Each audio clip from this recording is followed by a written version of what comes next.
It is time for tea time. We made it. And we are talking about privilege. Why I can't say it either? No, pretty tongue privilege. That is a privilege is a hard word. That's like the what is it? Sarah went to the seashore. By the seashore seashell. Yeah, by I'm the like, seashore.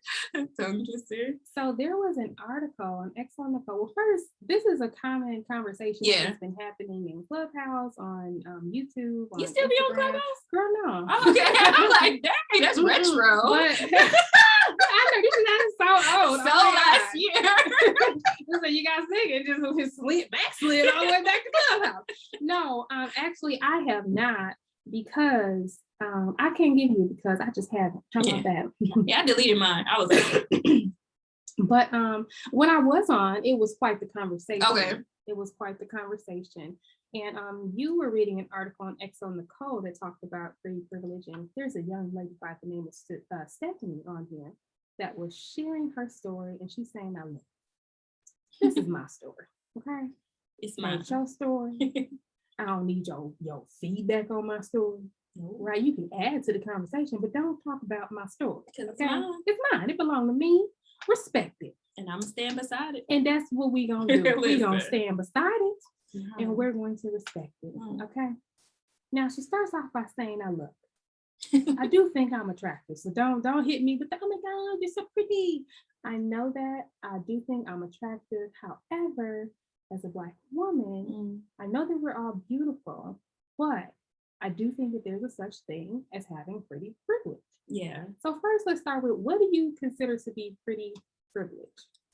This is, and it, like you said, this has been like a hot topic. I've seen it before I was taking my break with Saweetie, the rapper, was talking about it and how it has affected or not affected her, whatever.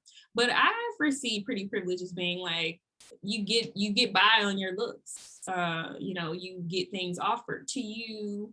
You kind of slide through things. You don't have to put in much work or much effort based off of how you look, is what I believe pretty privileged to be. So what was Saweetie? What was she saying? So if you don't know anything about, I don't know. Okay. So she is a rapper, very pretty girl. But people do go in on her, like her lyrics are trash. And I would say, so what's a song that she's made that perhaps My Type? That's my type. Okay. That's my best friend. She a real bad. Okay. That's Sweetie. All right. So she makes a lot of like catchy songs. Trendy. Yeah, like trendy songs, like TikTok-ish type of songs. Okay. Well, that's very on par with where we are right now. That's what we do right now. But when you have other lyricists that are out, like, they're always going to compare you to like Nicki Minaj and, like other rappers out here. Mm-hmm. And she's just not that. She takes a lot of like she does a lot of like photo shoots for different magazines and things like that. So people are like, do that? Like, that's your lane. Like, why are you wanting to be a rapper when that's not really what you should be doing, because it's not it. Like, that's not for you. So she was saying, like, well, I mean, she getting the airtime as a rapper, so why not? And people were saying that's the pretty privilege. Like, that's why she's getting it, is because she's attractive. Where if she had not been, this beautiful woman, that, people would not think twice about her. But I think with her, it's kind of like a double-edged sword, like it's or whatever. Because I think now female rappers have to look a certain way. So they all kind of look the same. Like, they all have the same body type, they wear the same hair, makeup, and things like that. So I think that there is a look. And those who don't look like that, like, for instance, Rhapsody. I don't know if you're familiar with Rhapsody, but she's very like lyrical, super dope rapper. But she's not that dolled up type of I got to Google booty and hips type of artist. She's straight like lyrics, and I feel like she doesn't get a lot of airplay, and that's probably why you don't know who she is because she doesn't. Well, I didn't know who Sweetie was either. So, child, I just don't know because I'm old. Okay, how about that? These are little new people. They young, but I mean, talk to me about some people from the 99, and I'll know. Yeah. But right now. Now, how do you spell Rhapsody? It's Rapos. I don't know how to spell Rhapsody. but it's R.A.P. But yeah, and I even think that with like 90s rappers and stuff, you know, like the Lil' Kim era, like Lil' Kim was dolled up. Like I feel like she had the lyrics to go with it. So maybe she's a bad example. Okay, but I feel like, you know, if they didn't have the looks, they wasn't in the were airplay. Very masculine, you know, even like think about how Missy Elliott, her persona, think about the Brat. Yeah. You know, back then, right? Yeah. Although all of them, I thought the Brat was very pretty. I did too. I thought Missy Elliott. And I feel like even the Brat kind of switched her look, like with the what do you like? A whole lot of like she came out like with her body and like. And for that ladies' night video. Yeah. So I feel like at the time, like she feel like maybe she had to change. That wasn't her normal, but I feel like maybe she felt like she had to compete with the look like culture. But that's just one example of Saweetie. And you know, people were, like I said, were getting on her about like you only have the success that you have because you're pretty.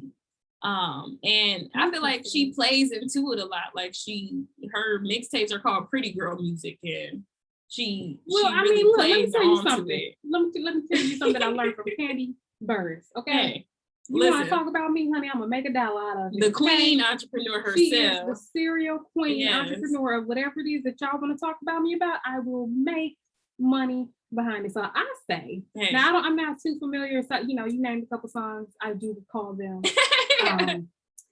I guess from my standpoint, to be honest, when people sit up here and make backhanded compliments and have something to say about your success, you're only successful because of this.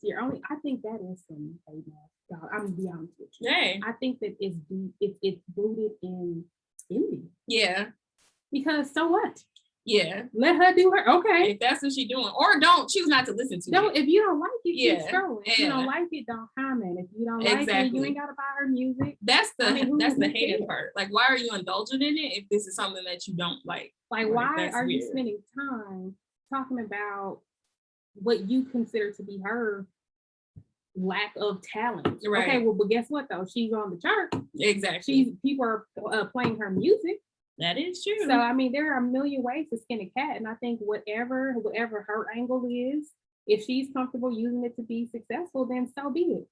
I mean, if I were, I'd be like, oh, y'all agree that I'm pretty too? Thanks. Yeah. Yeah. Thank you. Now let me go pose for this shoot and let me make another record. And I'll call it Extra Pretty. And that's absolutely what she's doing. Great. Like she is marketing it up, which I mean, like I said, it definitely plays in her favor.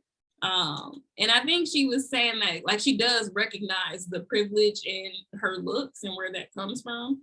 And she's just like, well, this is still what I want to do. So I want to be better. Like, I think that's where I give her some grace because she does want to be a better artist. Like she does want to have better lyrics and better songs. I mean, do she need it? Look, let me tell you something.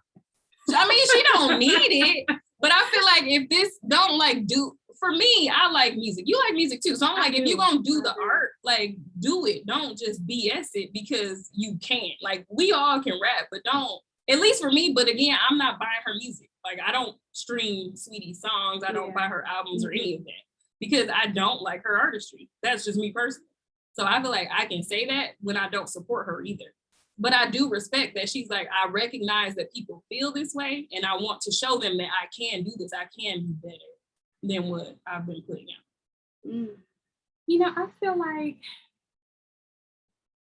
we have the right to like some music and don't like some music. We don't have to like it all. That's why there's all these different genres. That's why there's different songs. And I think that if her audience likes it, cool. You know? Right. She definitely has an audience. And if she and whatever it is that they like I know a lot of people too, when Cardi B was first coming out, it was always like, okay, can she do this again? Can she do it again? If people just fall in love with her from Love and Hip Hop. Yeah. Well, if they fell in love with her, then honey, they're in love with her. They love her. Cool. That is so funny. So it's one of those things where I do think that it is important to perfect your craft and to perfect your artistry.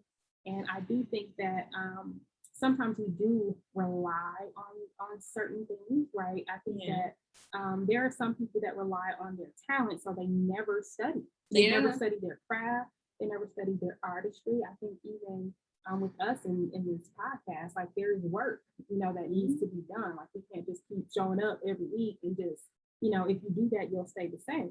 And I think that as we grow and get better, then we'll get a different type of audience or a larger base or a larger audience. But I do think that it's incumbent upon you when you have a platform to maintain it. Yeah. However you see fit, because at the end of the day, every day, as if he were on here right now, he would say, either you're maintaining or you're doing it.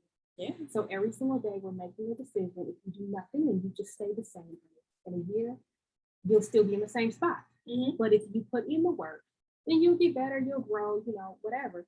So I think that's on her. And I mean, right now she's really just the example of what we're using for pretty privilege. I guess me personally, I don't feel any type of way, because when I don't like someone's music, I just keep scrolling and keep moving. I think my problem is when people feel the need to tear people down because they don't have what the other person has. Yeah. Like, oh, this doesn't work out. And I do see that people can be like, okay, I've been underground for this long, I've been doing this, and this person just pops up and all of a sudden, because I even with that show R&B Divas, I remember Golden Brooks was on there. She was on R&B Divas? I believe so. Oh, okay. Maybe am I saying the wrong one? I think it's R&B Divas. Was it with Monique on there? The Golden Brooks is on there? Because she's not a singer. Oh, you're right. Well, what was she on there? Not R&B Divas. You're right. She went on there. I was confused. She was on some reality. Okay. And she was saying how it was offensive to her because she was like, I studied the craft. I went to this school. I did this, I did that. And then she was like, and then these reality stars do a reality TV show. And then now they in a movie. Or Got they get, it. Yeah. So I do understand how people can be offended by people sort of mocking their craft. Yeah. Right? Because you take this thing serious and somebody is just effing with it. Yeah. And then they end up, having a lane of success or doing something. But I do think that what's for them is for them. And if you admire the craft and you're true to the craft, then stay in your lane. Exactly. And like you said, it's the work too, like that you put into it. It's the work. Now I have to say this about my Golden. Yeah. That's a bad chick. Yeah, I love her. She is definitely like her. She got some Angela Bassett in her. I love her. Tell you, I do love her. When I saw the episode of Girlfriends, it was one of the later seasons where they were playing a game.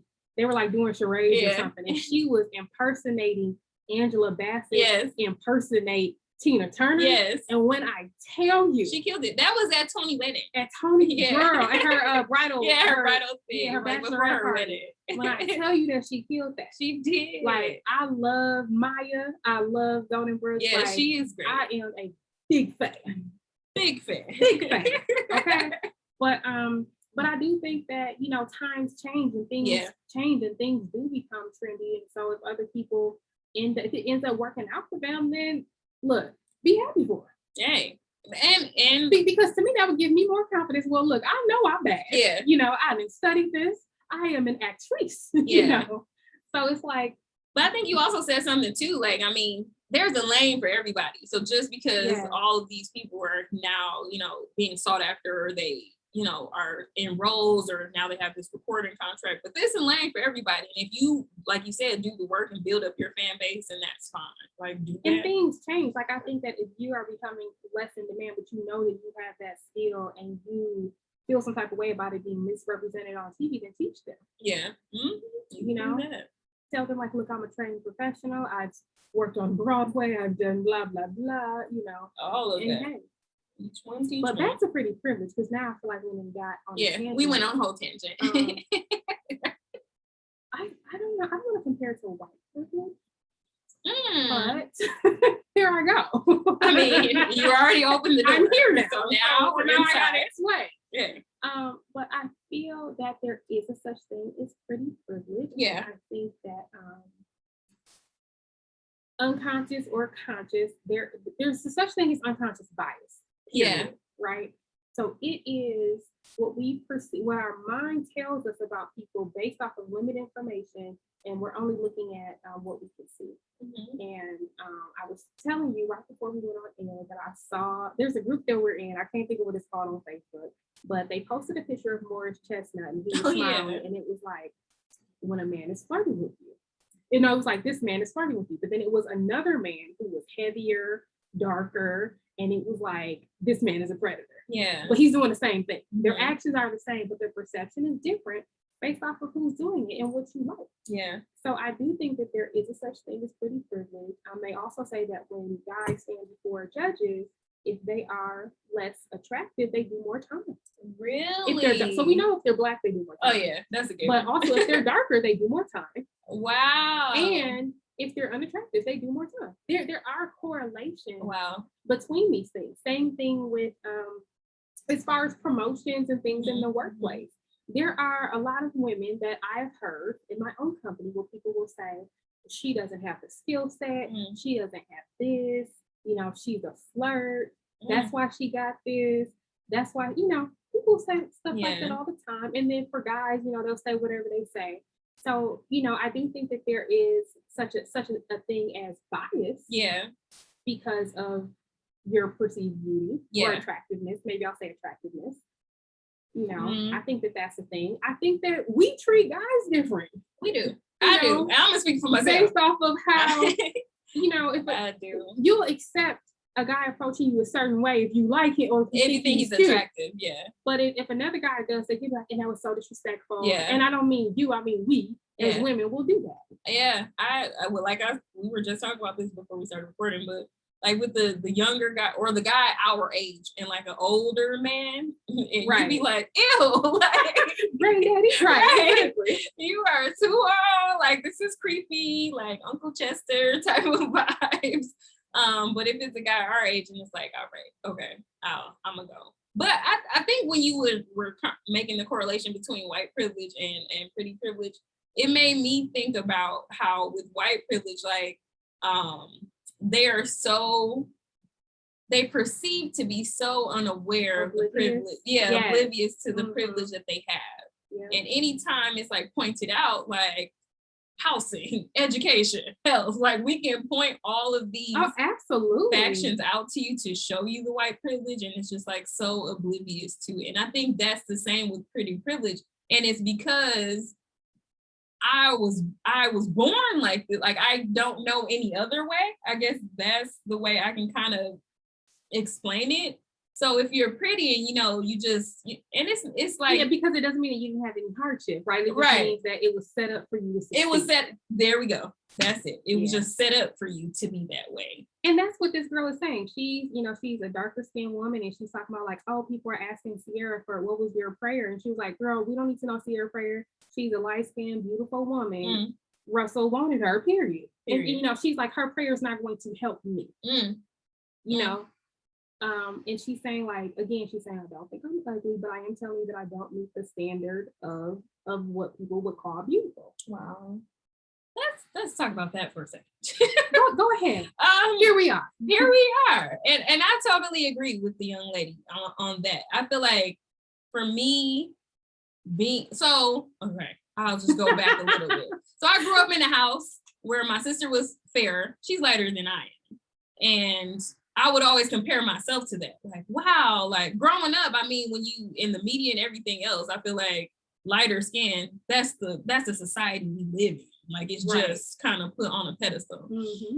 So I was always like, dang, like I wish my skin was lighter. Like, you know, you don't little kids just like, I can't be out in the sun all day. I can't tan. Like I gotta be in the shade because I don't want to like now look at I'd be like, tan me, please, okay?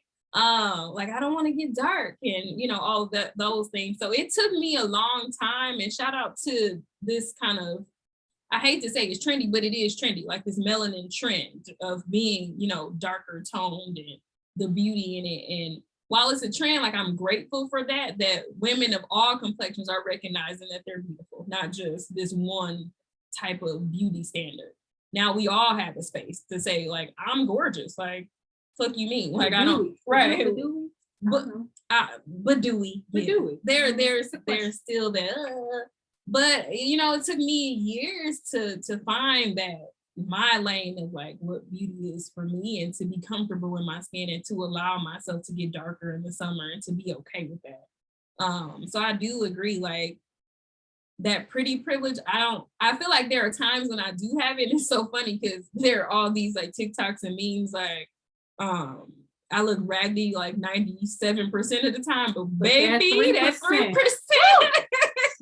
Baby, your girl, you can't tell your girl nothing. So, I have those moments where I'm like, I mostly look like a homeless person, but when I got to get dressed and, I'm feeling myself, like I can go there. So there's this kind of like two extremes. But my 15-year-old self, my 12-year-old self would have been like, I'm not pretty. Like I wouldn't have thought that. My 25-year-old self wouldn't have said that. Mm-hmm. Now my almost 35-year-old self would be like, look, this me, and this is what you get. Like even on my worst days, like I still find something beautiful about myself. So, but I think that's, you have to grow into that and do some healing work and, talk to that little 6-year-old girl and do some of that work to be like, okay, this is who we are. This is what we have. Right. I saw something on TikTok and it gave me food for thought. And it was a guy doing a commentary on another guy's video. The original video showed a guy hopping out of a window, and it said, when you hopping out of the fat girl's, when you trying to sneak out of the fat girl from last night or something like that. Basically, like, I smashed her last night, now I'm trying to get out. And so the guy commenting on the video, he was like, see, this is the problem, because so many men will be like, well, what's wrong with me having a preference? Right. Everybody can have a preference. And he's like, it's fine if you have a preference. You can like a light-skinned woman, or you can like a dark-skinned woman, you can like a skinnier woman, you can like a thick woman, whatever. But the problem is that you keep messing with women who you say that you do not like and treating them like shit. That's the problem. Because now you're ruining her self-esteem. Yep. You're making her only good enough to sleep with. Why, if you don't like her, leave her alone. Listen, shout out to that fella. And I was like, and if I can find it, I will. Please, yeah.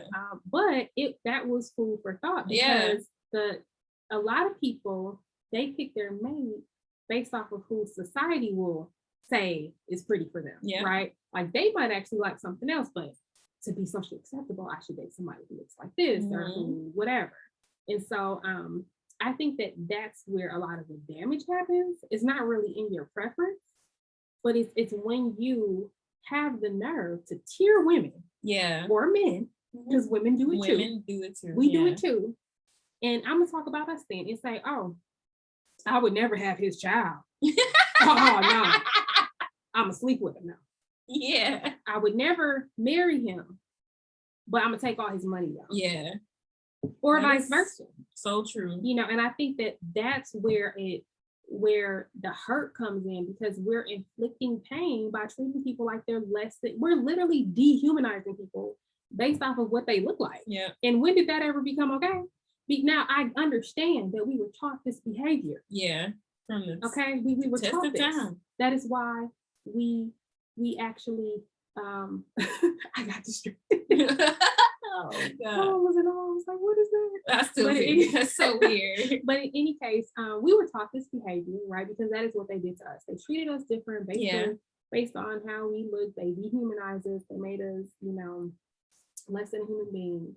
But we are perpetuating that in our own society. We're saying, oh, this man is good enough for this, but not for that. Well, if he ain't good enough, leave him alone. Leave him alone. Yeah. You don't like him, but don't inflict the pain and the damage on him that he then has to become responsible for healing, because you have trauma. Because hurt people. I was about to say so that. Really the problem here is you feel a certain type of way about yourself. That's all. That's what it is. That's how this is what it really is. We're gonna hold up a mirror. There we go.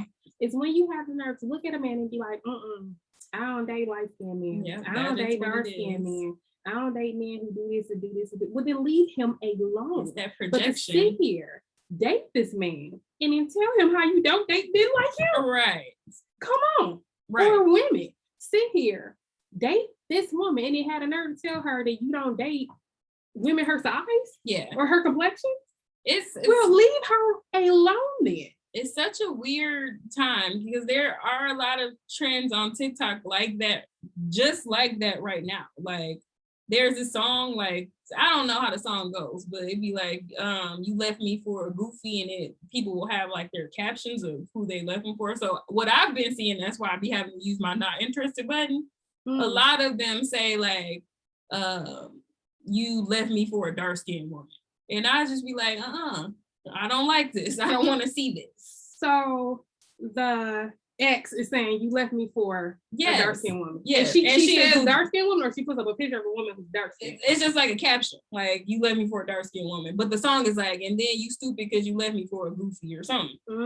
Yeah, I don't like that. I don't like that. Or I don't like when I see white women who do the same thing. Like when he left me for a dark-skinned black woman. And I be like, this what we doing on TikTok? Like, child, this is it. But I do think it's that projection. Like you have something deep within yourself that's unhealed. You feel a way about your own complexion or your own weight or your own whatever. And that's absolutely what it is. Because if that's really not your type, then leave them alone. Leave them alone. How did you get here? Exactly. Why are you with them? Exactly. Like I don't understand that, and I don't like that. And that's funny too when you put it on us, because I have been there where I'm like, I won't talk to him because X, Y, and Z, or I don't like this, or I don't like this. But clearly it's why I'm still single, because I'm like, you can't do that. Like, don't put yourself in a box towards that. And I was really like a boxy type of chick. Like I needed him to be athletic and tall and this complexion. And that ain't got me nowhere. So I'm out on that. So I'm really like trying to figure out what I want that's not like aesthetics.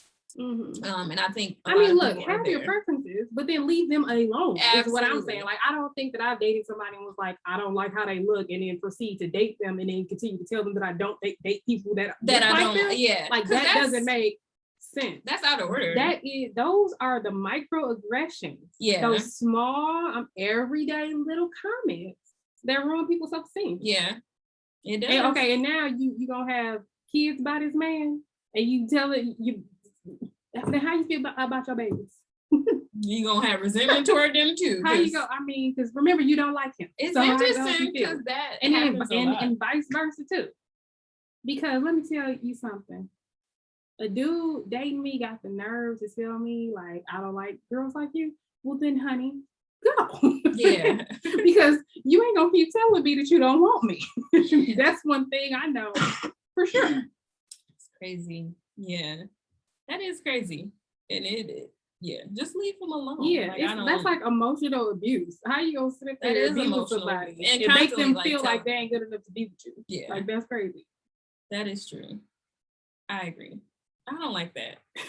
And I have not done that. Like I said, like I definitely used to have some tight preferences, but I feel like that was boxing me in, but not to the point what we're just talking about, like just dealing with people just because. Right. And you're gonna be like, and you get mad and you like, and with your short ass, like what? Yeah, it's gonna come out in the argument. Like what? You fat ass. Like, yes. Whoa. So this is how you really feel. Exactly. So good luck back to walking that. Yeah. And because then what you gonna do with your kids when they get mad? Yeah. You're skinny this, you can't like put them up. You gonna if you do that to your own mate, somebody who you with, and you act like you don't like them, then you do it to your own kids. You'll sit up there talk about their complexion, you'll sit up there talk about their features, even though they're yours. Yeah, that's because crazy. It's self-hate. That is crazy. And I'm sure, we've talked about this before, just Black culture and Black heritage and our ancestry. I don't even like when people call their kids hair nappy. Yeah, that is. And that's huge in the Black community. People are fixated on hair texture, or just constantly asking people like, "Are you mixed?" and stuff like that. If you have like a finer textured hair or a softer curl pattern, which is again things that I see on my TikTok, and I'm like, "This is colorist, and I don't like none of this." Yeah, there are a lot of things that are microaggressions that you gotta pick up on because that's how it starts. Next thing you know, you a fat Black bitch, so look. But for real. Shoot. So tell me you don't like me. Why did you ask me out? Well, that is not funny because it's true, but it's funny. But that's also honestly why I won't pursue men, because I'd be like, because I feel like a lot of dudes will entertain women that they don't like. That's true, because it's stroking their ego. Like, why not? In my inbox, so here we are. Why 2 kids later, right? Nah, because you didn't stroke my ego, and now here we go. So, nah, don't do that. But again, we keep going off. But back to the pretty privilege again. It's funny because just going back to Cardi B, I think you brought up Cardi B, and how people was like she was in their lane when she was on reality TV.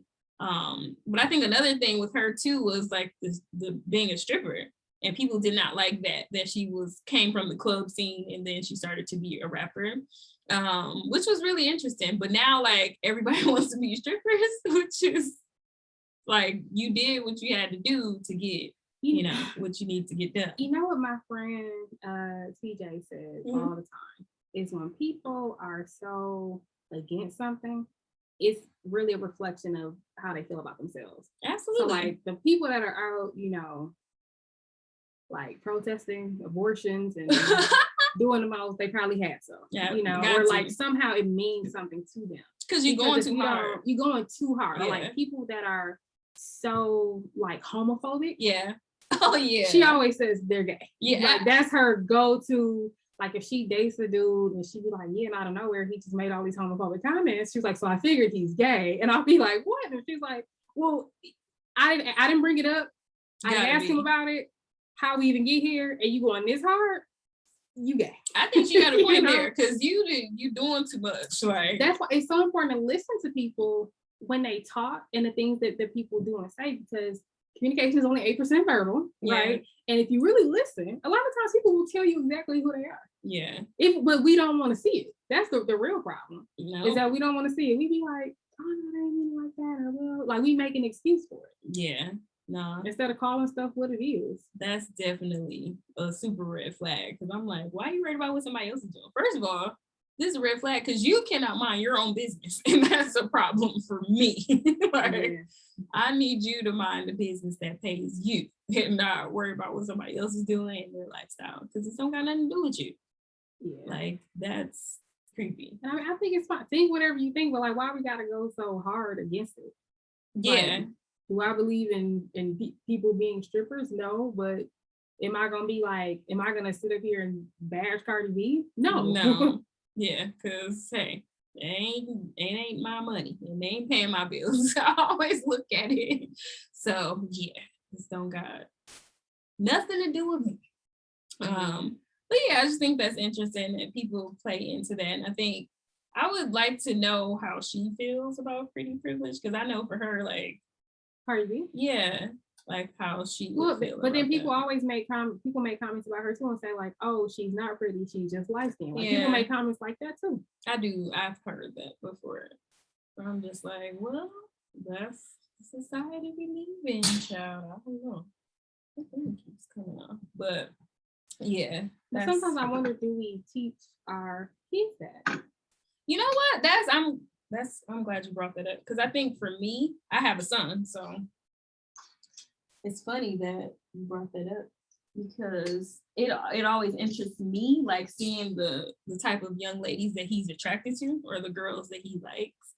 And they've all been like, he has like crushes on a variety of skin tone women, which makes me proud because I'm like, okay, well, he just not like in this one box. He just likes all the girls, like whoever he wants. But my nephew, on the other hand, like he really had like a type, like all of the girls he would date would all look the same. Like, I mean, exactly the same. And I used to be like, what in the world? Like, this is crazy. But you know, I mean, I guess that was just his preference. And he was never like putting other women down or like being disrespectful to other women from what I know. Yeah, sometimes too, it could be their environment, right? Yeah. Sometimes it's who their father is. Yeah. You know, That's it's like true. They don't necessarily have a type, but they sort of do because it's a big influence comes from their father. That is very and true. Same thing with guys and their mother, you know. Yeah.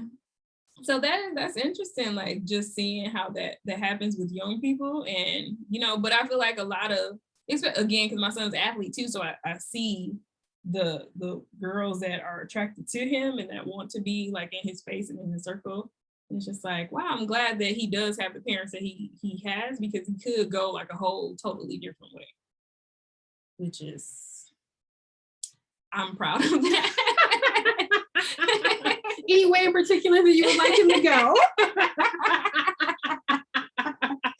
I mean, as long as he marries a Black young lady, that would make me happy. Like, that would make his mom happy. But, I'm not like, you gotta, well, yes, I am. But I ain't gonna sit here and lie to y'all.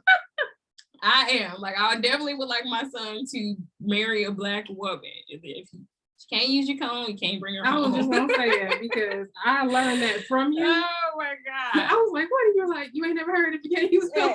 Listen, Like, no, I haven't. But no, so far, he's been doing that. But he's still young too. So dating is not like a real thing for him. He's only like 12.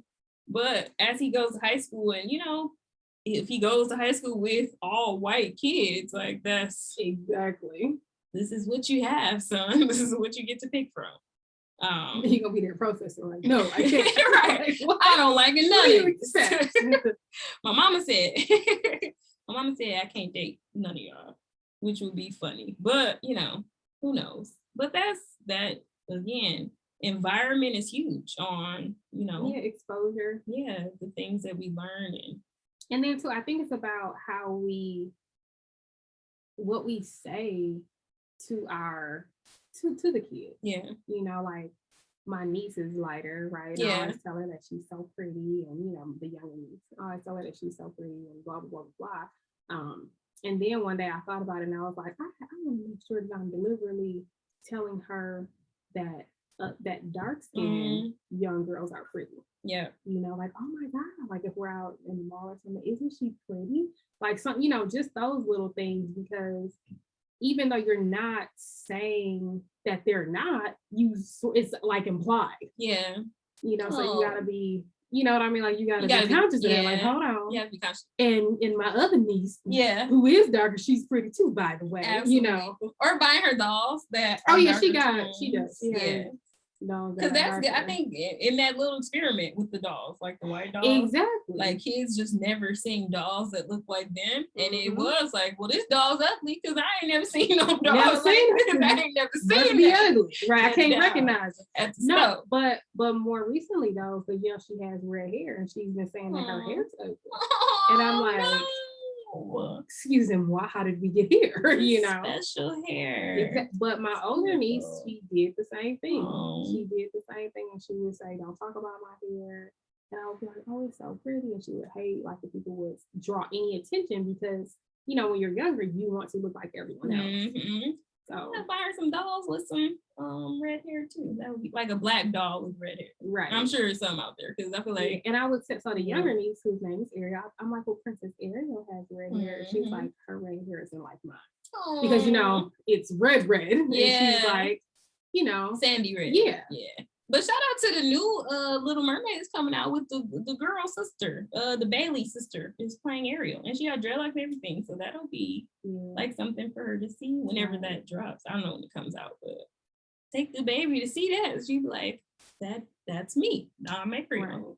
Like that would be cool. But sometimes I wonder, like when we sit there and tell the kids. So I try to tell her, like, basically like he was smart, he was kind, he was important. He was important. Right. But and not just like, oh, you're so pretty. Like I try to like any positive or good characteristics about herself. I try to tell her, and then I try to tell her that about other people. Like if I see a little girl do something, I'm like, oh my God, wasn't that so kind what she did? Or wasn't that so thoughtful? So that she can appreciate qualities in other people. That's gonna be good for when she starts school, to start to pick up on that. Right. See those things. She gonna come up like, you duty head, and I'm gonna be like, oh no. Listen, kids are very impressionable. They don't get around other kids, especially being the only child. Like, this is my first experience with other kids. She about to come home saying all kind of stuff like, you ugly, shut up. Like, you have to wean those things out, because the other kids will make an impression. Yeah. Well, they say that with children, whatever they hear first becomes the truth. So that's why it's so important to be conscious of what we're teaching them. Because if you teach them that, and then too, a lot of parents will sit around and call stuff ugly and call people ugly. Or stupid. Or I'm or talk about people's features, like, oh, why are their lips so big and why are they nose so wide or whatever. And it's like, so then the kids hear that and it becomes, that's ugly. Yeah, it's ugly because that's what mom said. That's what mom said. Yeah. So, and and we do that subconsciously, not, understanding the impact, but we are shaping what they perceive as beauty. That's so interesting. And yeah, just on that, so this weekend I watched a documentary called Black Boy. And again, I'm always intrigued because again, I have a son. So I'm just like, wow, this is great. And I feel like we don't ask a lot about Black boys and, how they grow up to be men and, those experiences that they have. But just getting them to realize, I know when my son was a little younger, like I used to be like, oh, you're a king and you're so great. And he's like, I'm not a king. And I just be like, oh no. Dad will correct you for real. I mean, he's like, well, where's my crown? I mean, if I'm a king. Listen, true Sagittarius. He was like, I'm not a king. I was like, but you are. Like, and then, I just kept using those words. So now he just be like, all right, okay, I'm a king. Like, he's like, whatever. I just tell him like, oh, you're so handsome, you're so smart. Just like you do your niece, like giving them those words of affirmation and those words so that they hear it enough and they will start to believe it. Like, right. I am smart, I am capable, I can work hard, I am a good athlete, like those type of things. Because it's important, especially, for Black kids to see themselves in the best light that they can see them. And I think you can change the narrative of, even if you are good looking or you're a beautiful girl, you're pretty, but if you have people telling you those other characteristics, like you said, like I'm smart, I'm important, I'm kind, right. All of those things, like I think when you hear it, you will believe those things. So, okay, maybe I did get this from being pretty, but I could recognize that and I can show you these other skills and these other characteristics that I have. I'm more than a pretty face. Which is what I definitely, want the kids. And they will look for you to say that. When it was our family vacation, I took my niece in the pool. She loves the water, but she's always on the shallow end, And so we got in to her is the deep end, which was like, 4 feet. And I was like, oh my God, Titi's so proud of you. But she was terrified. And she's like, you're gonna drown me. And I'm like, first of all, who taught you these words? Who taught you these words? Look here, I'm gonna just stand up. Exactly. But I kept telling her the whole time, I was like, oh, I'm so proud of you. Like, you can do this. And then like later that night, she was just like, Titi, are you proud of me? Like they, you know what I mean? Like they look for you to say that. And when she does something that I like, I'll just tell her like, oh, Titi loves when you do that. You are so kind. That was so thoughtful. Like, oh, are you taking care of Granny? You are so sweet. Because you want them to, number one, you want it to be their baseline. Yeah. For who they are, and you want it to be positive, because there's all these studies that talk about how many times children hear negative things about themselves, how many times children are told no, right? And it shapes how they view the world, and it shapes who they become and how much ambition they have. Yeah. Because they'll internalize it. I'm a failure, I'm not smart, I'm mean, I'm bad. So they're always yelling at me. Like, you know what I mean? Like they internalize those things. Because look, again, whatever you learn first, that becomes the truth. Listen, that is as an educator and as a past vocal major at my school. Go ahead and teach us. Take it back to the vocal. Our choir teacher, shout out to Mr. Roberts. If he ever listens to this, he used to go in on us. Like, you learn it wrong the first time, it's a wrap. Like, it's so hard to unlearn. And I was just posting a lot of stuff about unlearning in the Facebook group. It is so, do you know how intentional you have to be to unlearn? You have to uproot your baseline. It's so hard. You know how difficult that is? Yes, it is very hard. Shouts out to Mr. Roberts. Yes, but he definitely I feel like I was honorary. You was.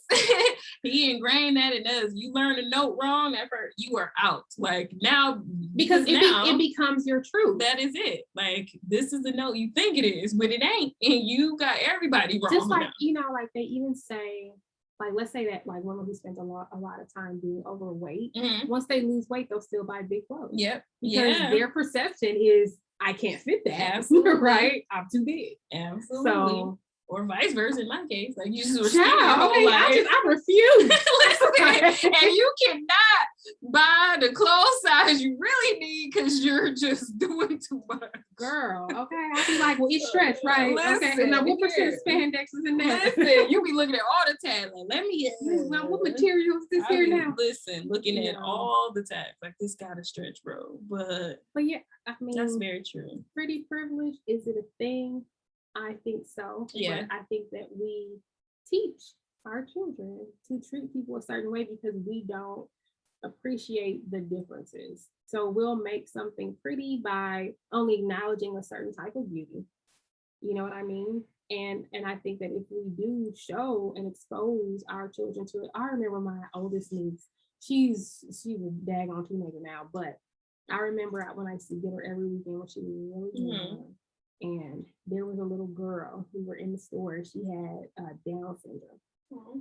And my niece said, she calls me niece. Mm-hmm. She said, Niece, look, points at the little girl. And I was like, oh my God. Oh no, right?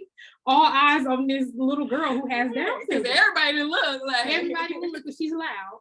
So then, you know, I bend down and, you know, the little girl's right there and her mom is standing there. And I'm like, yes, oh, look, she is so pretty. Oh my God, look at her dress. Look at her. She is so beautiful. So then my niece says, she's beautiful. And I'm like, you know, but you have to, she saw something different. Yeah.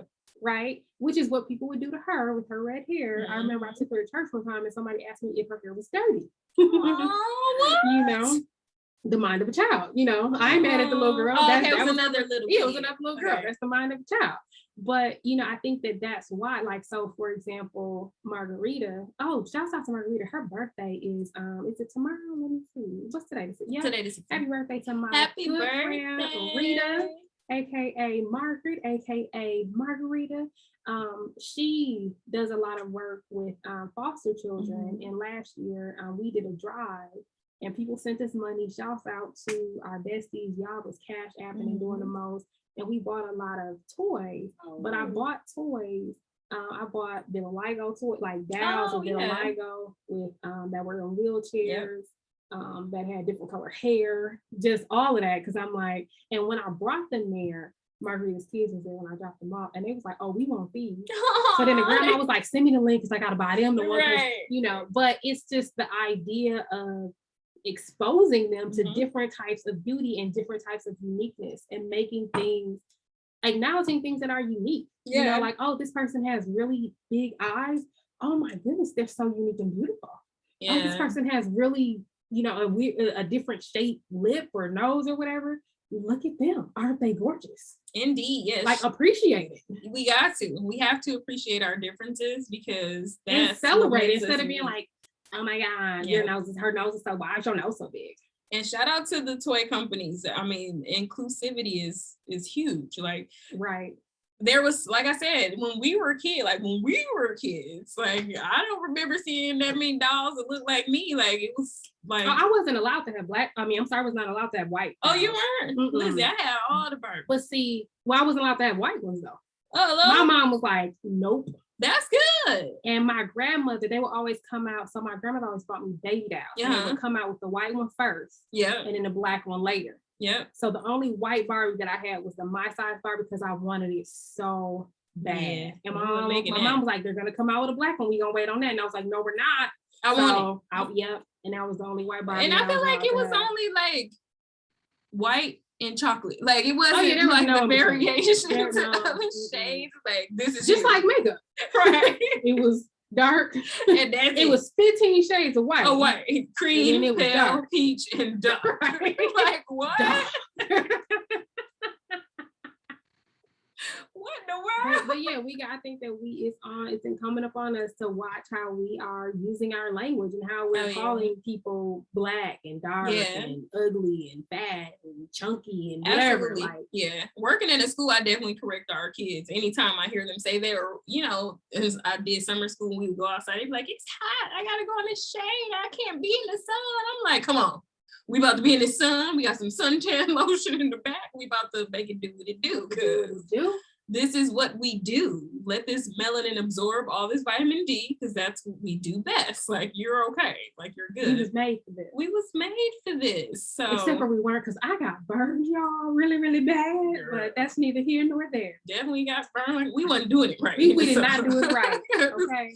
Got burned like a mug. Really bad. But no, I think that's good. Just showing up in the other characteristics that you have, because pretty is just one thing. Being beautiful is one thing, but there's so much more to you than just your aesthetic. Yeah, but like I said, I do think that it plays a factor in how we respond to people, how we treat people, how people get promoted and how they move around. Yeah. Right. So, I'm not going to deny that it's a thing. Yeah, it's definitely real. Like I said, jail time, I think all that stuff is crazy. I didn't know that. Well, I knew about the dark. Crazy because attractiveness is supposed to be subjective. Right. But there is a standard. So I think that, it goes to that. That's true. It's supposed to be beauties in the eye of the beholder. In the eye of the beholder. But society said, this is what's beautiful. Yeah, and I remember this one time too, I had a friend who was a darker complexion, and she was trying to explain to me how life is so hard and so different. I didn't really see it at the time. I was young. But then, later I was like, what, I think this is the real thing. Upon further review. This was not lying. It was not lying. This is really a thing. It's real. But I remember, there was a guy that cheated on her, and she was like, she better not be a light skin. And so it's just, I think it's one of those things where it plays into your psyche. Yeah. Because then for her, cast doubt on, did you even really want me? Am I not your type? So although I guess in the big scheme of things, does it really matter? Yeah. And then forever comparing yourself to that beauty standard. Right, exactly. I'm the leftover. You went with her. Yeah. Right. And I'm sure, and I saw TikTok videos too about women talking about, people always say, oh, you're not that, you're not this. And she was like, oh no, this is what she said. She said, when I call myself that, people be like, oh no, don't say that, you're beautiful. She's I didn't say I wasn't beautiful. Right. Hold on now. Hold on. These two different things. But what you just did though, is you told me that you don't think that. Exactly. That is what that is saying. Right. Yep.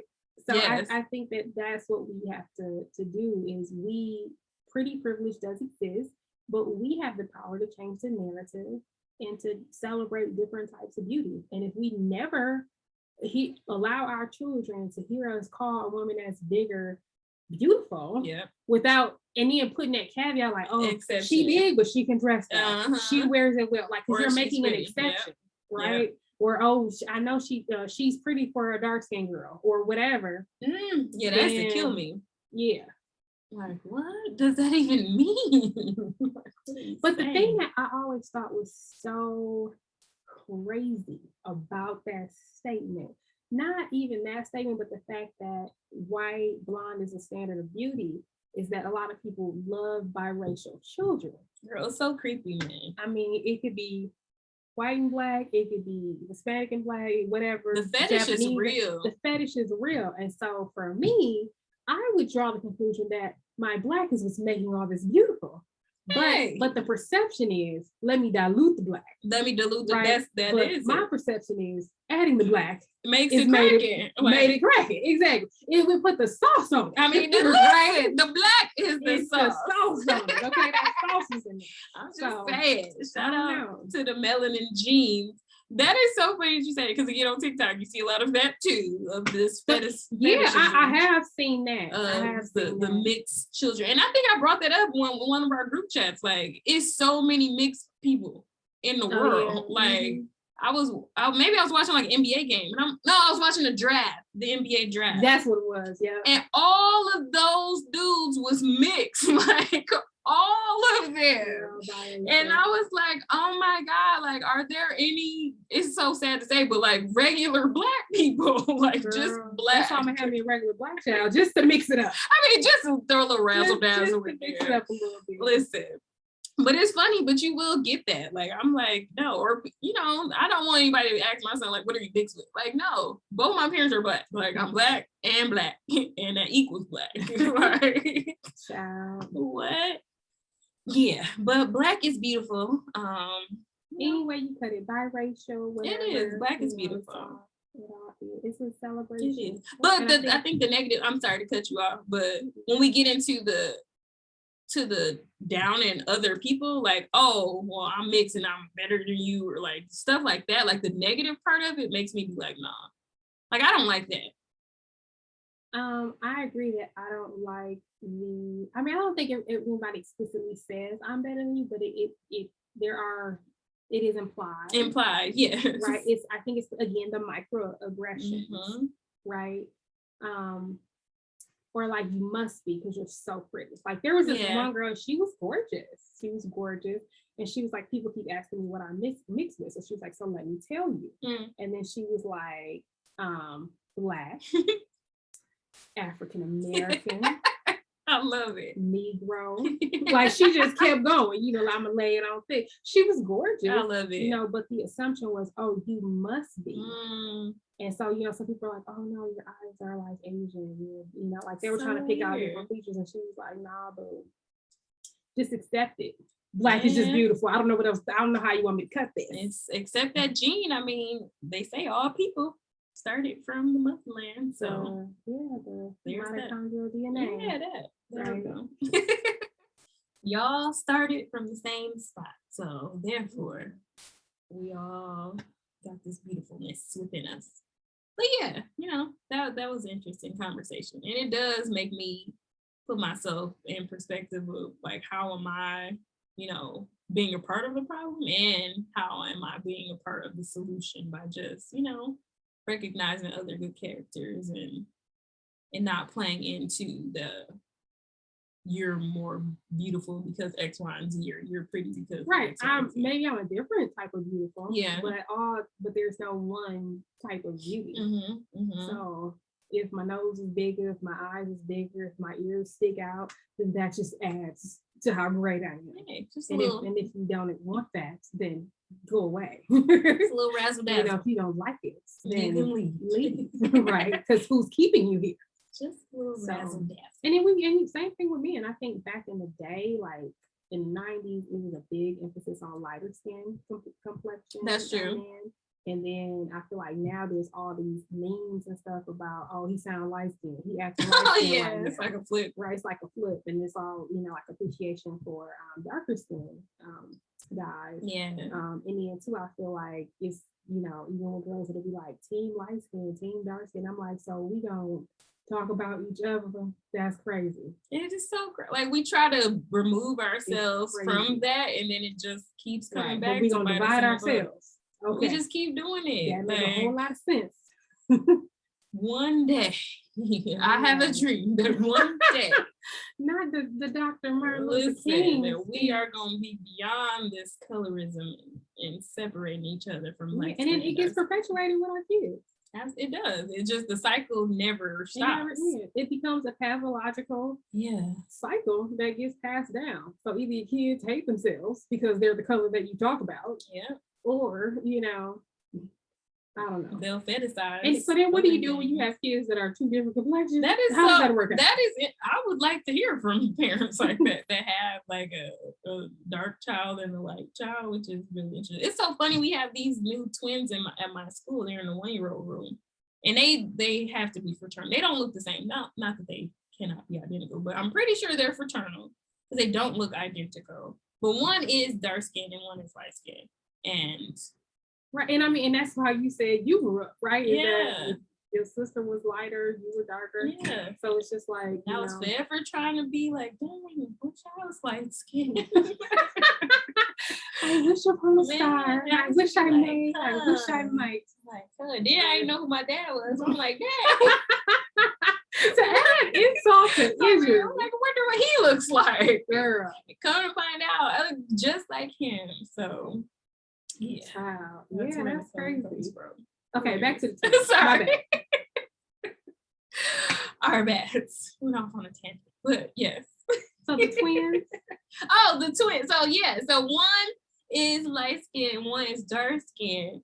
And my hope and prayer, I brought that up because I hope that they don't end up being how I was with my sister. Like, I hope that their mom is like, oh, you're both beautiful, you're both smart, you're both kind. But you know, they're gonna grow up in this world and people will take note, them being twins. Like, you know, when you're a twin, they want everything. There's an automatic comparison. It's automatic. Like your whole life. You can be the same color. It's just exactly. It's just you're the prettier twin. Your whole life is gonna be some type of comparison. She and Samara talked about that. Yep. But I will say there was this one young lady that I went to high school with, and she had a daughter. And then she ended up marrying a guy of a different race. Okay. And ended up having twins. Oh, okay. And so one thing that I love about her, and I can't say what they do on a day-to-day basis, because first of all, it ain't none of my business. But this one thing I inboxed her, this was years ago, and I was just like, I really love how, you know, at least from what I can see, how important you make your daughter feel.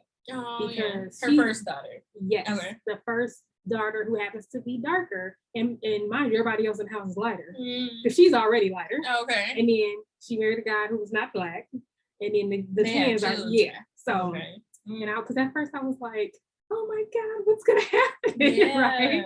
But she would do like all these like mommy daughter date, like all this special time with just her and her daughter. And then, you know, she was like, well, there was a time where it was just me and her. And I'm like, and I'm glad that you remember that and that you acknowledge that and that you celebrate that with her so that she doesn't feel lost, because now you got married and got these other kids. And now everybody in the house like, you know. Exactly. And I feel different because this is your family. This is your family. And I don't even look like I belong in this family. Like, I'm just outcast. I'm just out here. Oh, I'm so glad too that mom definitely spends her time with her and then doesn't make a difference in her. Yeah, and you know, and kind of like treasures her, you know, and celebrates her in a special way. I thought that was really thoughtful. And I was like, if I ever end up with a blended family, you know, regardless of their complexion, but if I ever ended up in a blended family, I was like, oh, I'm gonna have to take notes from her because that was good. Now that was years ago, so child, I don't know what they're doing now. But, right. I'm sure they're still. We're gonna hope that they're still doing what they need to do to raise some great people, little people that they have, which is interesting. I mean, I guess that's my them young twins probably grown now. Right. In high school, right. Probably. You know, years ago. But no, that's definitely true with the blended family. And I will say, shout out to my mom. I know she's gonna listen to this. I don't want no slander when I get home. But my mom like never add a disclaimer. I mean, I got to. My mama never made a difference between me and my sister. Like my mom was always like my cheerleader. Like, you're so pretty and you're this. Because people in my family would be like the dark skin, like just make it. Okay. Yeah, so, but you still can hear that. Listen. You can still hear that. My mama was riding like, nah, both of my kids pretty. Like, I don't know what y'all talking about, but which one? Because both of them are gorgeous. Which one? So you're gonna have to get more specific. Both of my girls are beautiful. I don't know what y'all talking about, but shout out to my mom. So I just wanted to add that because you know, parents, you know, you have to champion because this world will do that. They will. And how do you protect your kids? For sure. So be a champion for your babies, man. That is absolutely true. How do you? Because people will assign stuff to your kids. For me and my brother, and you know, that's I guess one of the benefits of having a brother instead of a sister growing up is that there are comparisons, but it's not the same. Yeah. You know? So for me, because I was the later one or the younger one, it was like they would remember him and it'd be like, and the girl. The child. What's up? Yeah. Don't you got another one? What's the name again? That is funny. Wait, is it a girl or is it a boy? What is it? What you have again? Right, it'd be like Brian and the girl. What's her name? Then I'd be like, oh, you gonna remember me? Honey. Listen, same. I definitely got. Now I gotta turn up because you're gonna remember me. Because me and my sister like many years apart. Like she really had her own identity by the time I came around. Like, so they was like, oh, your other child. I'm like Chanel. Like, your other child. That is funny.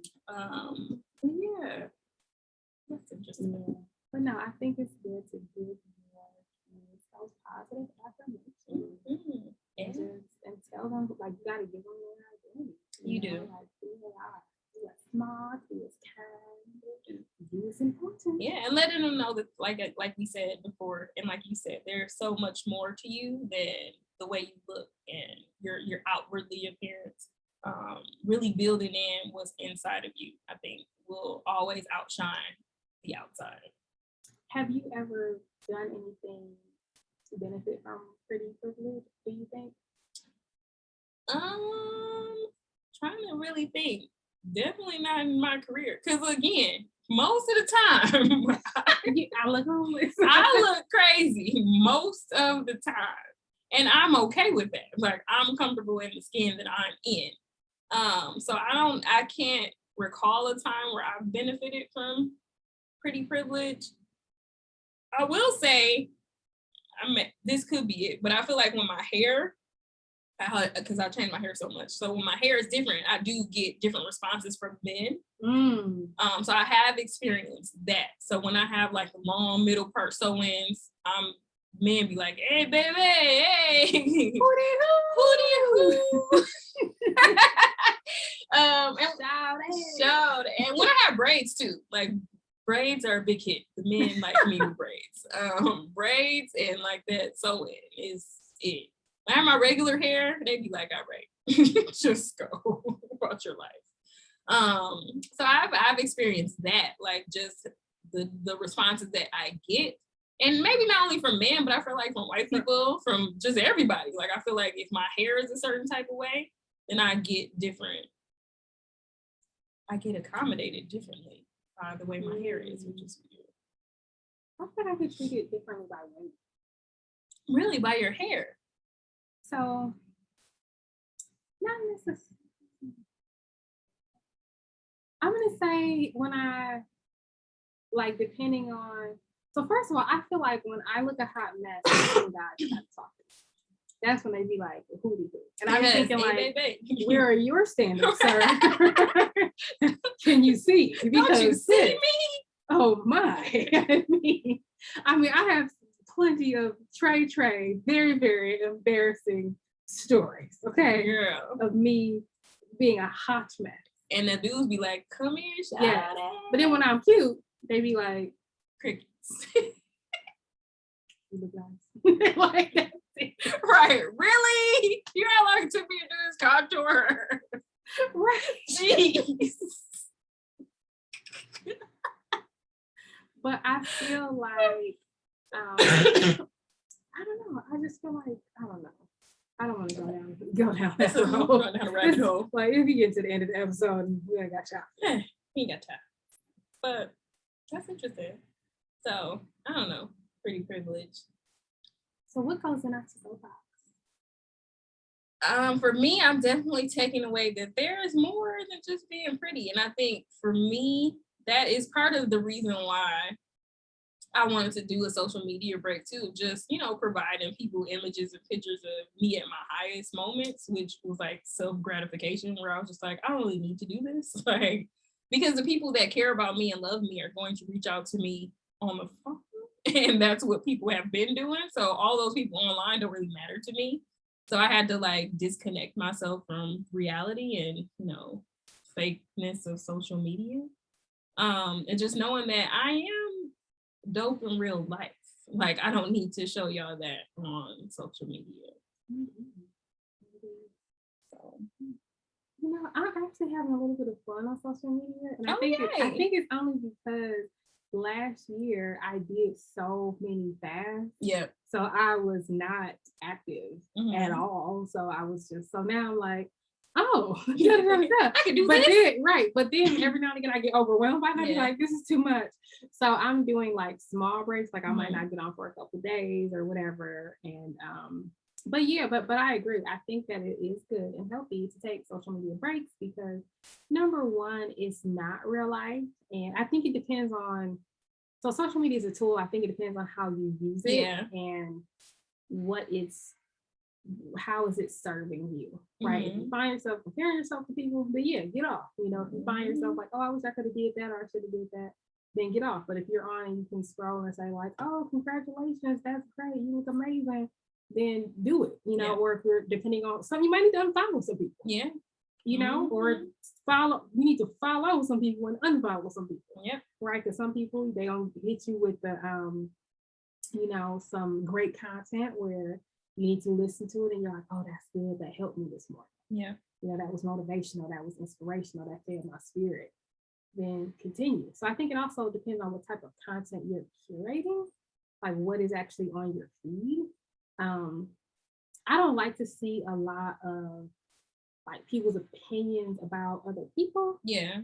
Or like them fighting with their family members or whatever, or the latest about whatever's going on, like whatever the trending topic is and their opinion on. I don't like that. Yeah. But like I do want to see your kid graduating. You know, I do want to see that your child got their license today. You know, I do want to see that your child took the first steps, or you know, you graduated, or you got into that school, or you started the new job, or whatever. And then too, you know, it's on us too. If we want, we can post the highs and the lows. Most people post the highs, right? So it's on us. But I think what I'm taking away is that pretty privilege really is a real thing, right? I think that all of us have benefited from it in some way, and then in other ways, not so much. It always hurts my heart when I read stories like what we're seeing from XO Necole, where different groups of people are saying like, yeah, like I read something the other day too, where this girl was like, oh no, it was on TikTok, and she was like, you know, she was a heavier girl, and she was like, yeah, I went out and I finally got the attention, and my skinnier friend was appalled. And I'm like, that's gotta hurt coming from your own friend, right? Like, gee. So, you know, I do think that it's the society that we live in, and I think that it's important to surround yourself with people that celebrate your beauty, your gifts, your talents, because that helps shape the world around you. And if you surround yourself with people that are going to give you those microaggressions, you will internalize it because it will become your baseline. If you're hearing that every day, like, oh, why your complexion is complexion, why your nose look like this, you know, you'll start to internalize that, and it becomes hurtful, and it's not good for your self-esteem. So I know us, you can't post a picture, or we can't see each other and be like, yes, girl, come on, legs, come on, hair, come on. So give us space to that. Yeah. You know, like you're gonna get that from us because we make it a point to do that. But you have to be intentional about that. And then also, like I said, I think that it is so important that we teach our children, because what I would die if one of my nieces, and you know, I do have nieces and nephews that are all shades of brown. I would just die if I heard them say that they were ugly. Like that would just hurt my whole spirit. I'd be like, oh no, like I failed as an aunt. You know? Yeah, that would be sad. But I remember my dad and my brother used to always do this thing, and they would always be like, we're a, you know, insert last name here. Like, let's just say my last name was Smith. You'd be like, oh, we're Smith. Of course we're cute. Or of course we're fine. Right? Which means nothing. But you know, but I think that, you know, what they're saying is it don't matter what we look like. You could have been a fat Smith, a skinny Smith, a dark Smith, a medium Smith, a regular complected, as my friend Scarlett say. But we still fine, you know. So it don't matter. But you can wear whatever you want. Hey, it's just a gift. I am. There we go. You know, so I am. So yeah. Thanks for tuning into this podcast. Until next time. Peace.